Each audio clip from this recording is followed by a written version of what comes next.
الحمدللہ وحدہ والصلاۃ والسلام علی من لا نبی بعدہ اما بعد فقد قال اللہ تعالی فی القرآن المبین اعوذ باللہ من الشیطان الرجیم بسم اللہ الرحمن الرحیم والسماء والطارق وما ادراک ما الطارق النجم الثاقب ان کل نفس لما علیہا حافظ فلینظر الانسان مما خلق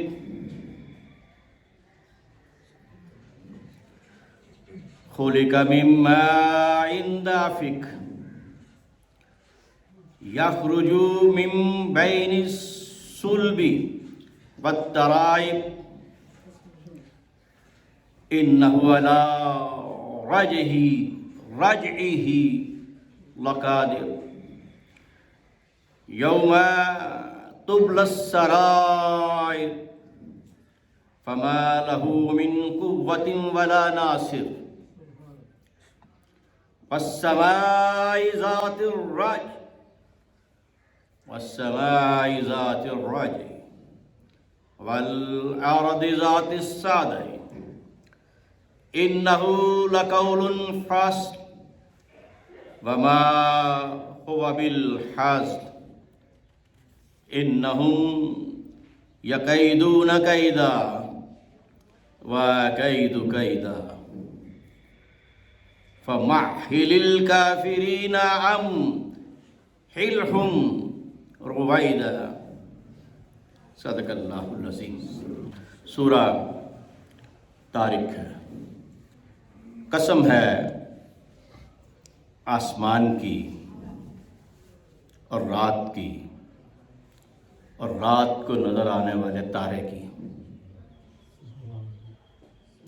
آپ تو جانتے ہیں نا کہ رات کو نظر آنے والا تارا کیا ہے، کیونکہ آپ تو معراج میں تمام ستاروں کو چھوڑ کر، ان کو پیچھے چھوڑ کر ان سے آگے جا چکے ہیں۔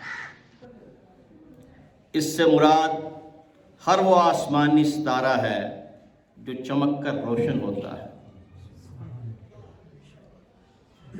کوئی شخص ایسا نہیں جس پر ایک نگران مقرر نہ ہو، یہ جو بیٹھے ہیں نا ادھر، بس انسان کو غور اور تحقیق کرنی چاہیے کہ وہ کس چیز سے پیدا کیا گیا۔ وہ قوت سے اچھلنے والے پانی یعنی تیرتے اور طاقت والے سپرم میں سے پیدا کیا گیا، جو پیٹھ اور کولوں کے درمیان والی ہڈیوں سے گزر کر باہر نکلتا ہے۔ بے شک ذات باری تعالیٰ اس زندگی کو واپس لانے پر بھی قادر ہے، جس دن سب راز ظاہر کر دیے جائیں گے، پھر انسان کے پاس نہ کوئی قوت ہوگی نہ کوئی اس کا مددگار ہوگا۔ اس آسمانی کائنات کی قسم جو دوبارہ اپنی ابتدائی حالت یعنی دخان میں تبدیل ہونے والی ہے، اس زمین کی قسم جو پھٹنے والی ہے۔ بے شک یہ فیصلہ کن بات ہے، یہ کوئی ہنسی مذاق کی بات نہیں ہے۔ بے شک وہ کافر اپنی فریب والی چالیں چل رہے ہیں اور ہم اپنی تدبیر فرما رہے ہیں۔ بس آپ صلی اللہ علیہ وسلم ان کافروں کو تھوڑی سی مہلت دے دیں، انہیں تھوڑی سی ڈھیل دے دیں۔ یہ سورہ طارق ہے، مکی سورہ ہے۔ طارق کہتے ہیں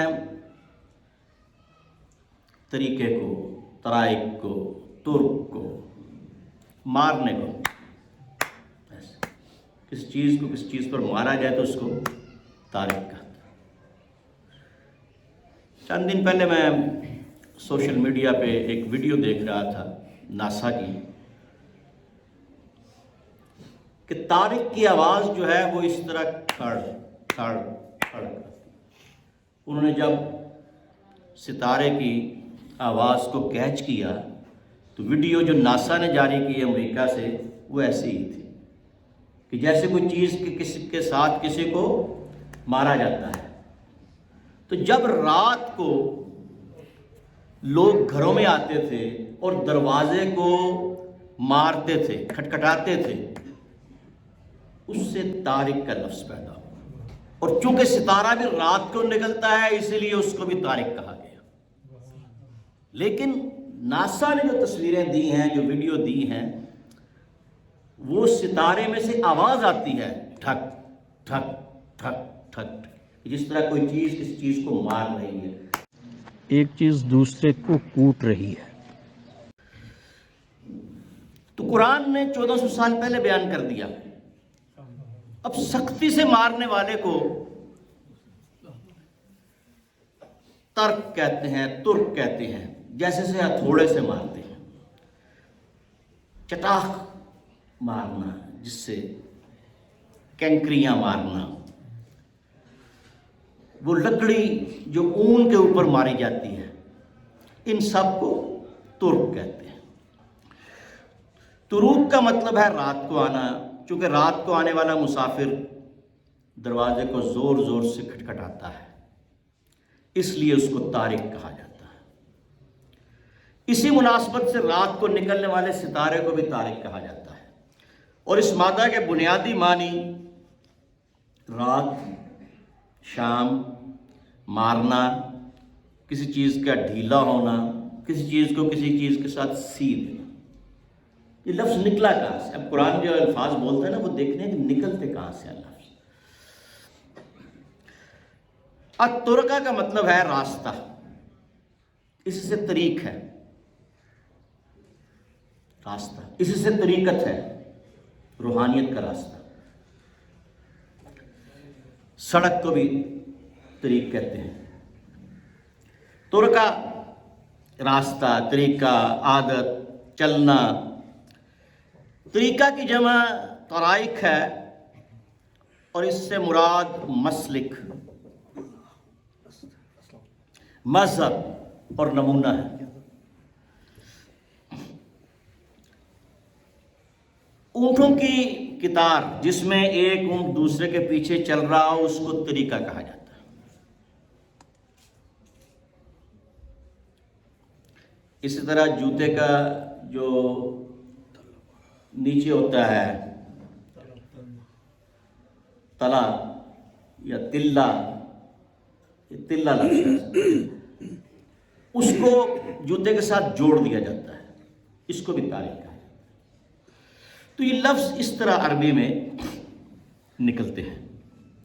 الطرائق رات کے مسافر کو کہا، اصل میں یہ رات، اس کا معنی رات کے اور کھٹکھٹانے کے، وہ جو رات کو آ کے مسافر دروازہ کھٹکھٹاتا ہے نا، یہ اس سے اس کے معنی نکلتے ہیں، اور پھر رات کی ہر چیز کو طارق کہنا شروع کر دیا گیا، اور پھر رات کے ستارے کو بھی طارق کہنا شروع کر دیا۔ اب نجم جو ہے وہ بھی ستارے کو کہتے ہیں، اور چونکہ نجم بھی رات کو نکلتا ہے اس لیے اس کو بھی طارق کہا جاتا ہے۔ طریق کی جمع ترک ہے، اور طریقہ کی جمع طرائق ہے۔ اب ثقب، ثاقب، نجم الثاقب، اس کا مطلب ہوتا ہے سوراخ، اندھیرے میں روشنی کا سوراخ۔ جب شہاب ثاقب، شہاب کہتے ہیں شعلے کو، وہ آتا ہے تو اس سے ایک روشنی پیدا ہوتی ہے، اس کو شہاب ثاقب کہا جاتا ہے۔ اب دو فرشتے تو یہ ہیں، اور ہر انسان پہ 160 فرشتے مقرر ہیں نگہبان، اور اس کی جب تک موت نہیں آنی اس کو انہوں نے مرنے نہیں دینا۔